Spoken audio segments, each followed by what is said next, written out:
every once in a while, you come across a car that absolutely blows your mind. That's this car for me. The 2018 E400 Coupe is one of the best cars I've driven in a long time. It's packed with all kinds of features, new sleek redesign for 2018, options out the wazoo. Mercedes really outdid itself. Now, if you're an enthusiast, you probably already started watching reviews of this car. You probably already started seeing it on the road.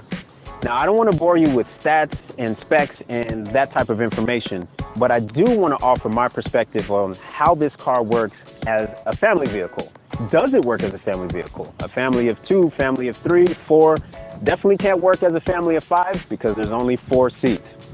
So, I want to give you a little bit of my perspective on that and see if the car is a good fit for you.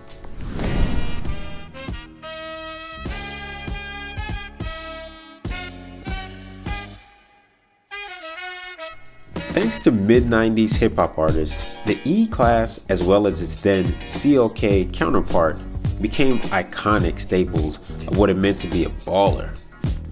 A true status symbol in the 90s, the E-Class CLK tandem epitomized luxury in every way. Oh, how I coveted the CLK when I was a teenager. Always known for its sleek design, the E-Class family has since evolved and it is arguably the best in its class. Some even say it might even be better than the S-Class. Well, let's not go that far. For this video, let's focus on the 2018 E400 Coupe. With a starting MSRP of about $58,000, the car that I'm driving costs just north of 68 grand. Check out some of the standard features of this car. There's a chrome diamond block grille, absolutely beautiful. The E400 is nicely dressed with an all LED exterior lighting feature. This is for the front and the back. For those rims, they have a 19-inch AMG 5-spoke wheel. The car has a very athletic stance and allows it to look very sporty but luxurious all at the same time. The car really doesn't have any angles that don't look good. Features like automatic trunk release with the wave of your foot are very convenient as well. You can also close the trunk with another wave of your foot. The interior of this car is absolutely amazing as well. It's not the largest cabin because it is a coupe, but it is still comfortable. The leather wrapped steering wheel, it has a black ashwood trim that's actually pretty unique. You can actually feel the texture of the wood. The infotainment system on the car is great as well. It's exactly the same as the E400 sedan. Both power seats can be controlled on the driver's side.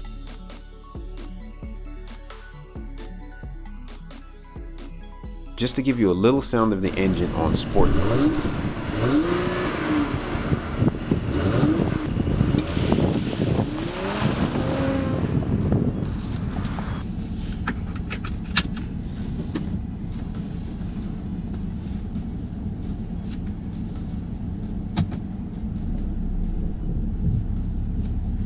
Now, the moment I close that last window, the cabin automatically just gets completely silent, completely quiet.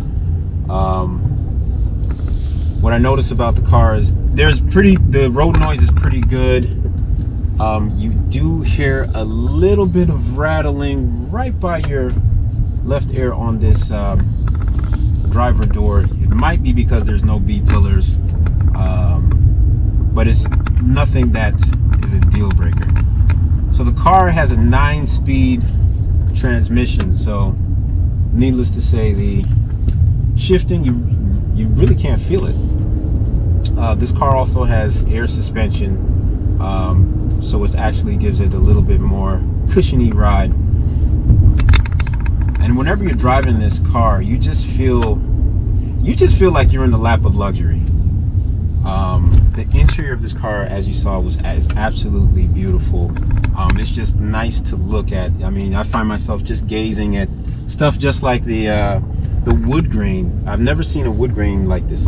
This particular trim level has heated and cooled seats, ventilated seats. Pretty much it has all the bells and whistles that you really need. So you have the option of changing the drive modes in this car with the dynamic button here in the middle of the console. So you have your standard comfort ride, you have your eco ride, which is going to conserve a little bit more gas. Then you have your sport and your sports plus. Obviously, if you're into performance, the sports plus mode is probably your favorite. It's actually my favorite. You get the most amount of performance out of this car. This car has 329 horsepower, and it is optimized in this sports plus option here. So I'm gonna ride in the sports plus mode a little bit, jerk my head back a little bit, so we'll see how it goes. All right, we got a green light, let's hit it.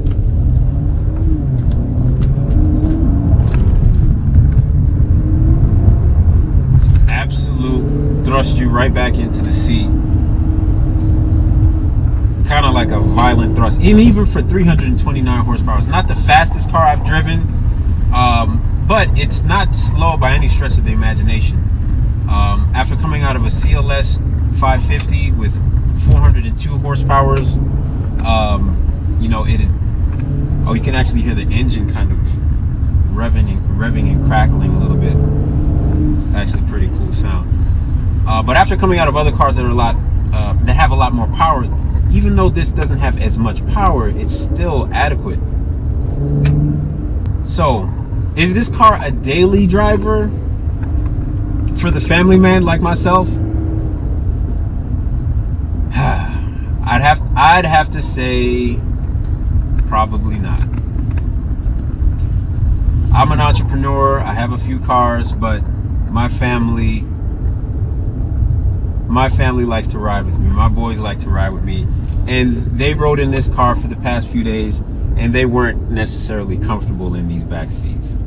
So, can you fit 2, 3, 4 people in the back in this car? Yes, you can, but it won't be the most comfortable ride. Okay, so let's talk about the overview of this car. Let me talk about 3 things that I dislike about this car. And frankly, I'm really having to be very picky to actually come up with 3 things. So the first is the small rear seating. The rear seating isn't really that comfortable for adults. Your knees kind of start touching the back of the seat. So it probably gets some low marks on the rear seating. The second thing is the lack of storage in this car. There really isn't a lot of room to put items around the car.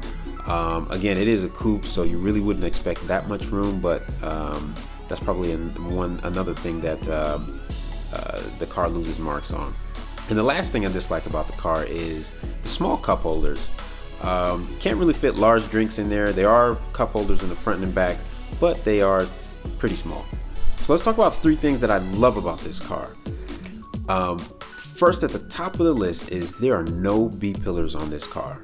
So what that means is when you wind all of the windows down and you put the sunroof back, you have a unique experience, an indoor-outdoor experience. It's not quite a convertible, but it is so unique. And driving with no B-pillars, it's 2 thumbs up.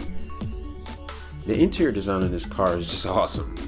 The wood grain, the infotainment system, everything. You just find yourself looking at different things in the car and just admiring as you drive. And lastly, the car is just fun to drive. The car has just the right amount of power, it handles superbly, and it just makes you feel like a kid. And there you have it. This was just a quick overview of this car. It's not something that will work for my family on long trips or anything like that, but it is definitely something I would consider when my kids get a little older. If you like this video, please subscribe to my channel. I have many more videos and reviews on the way, and as always, thank you so much for supporting and watching.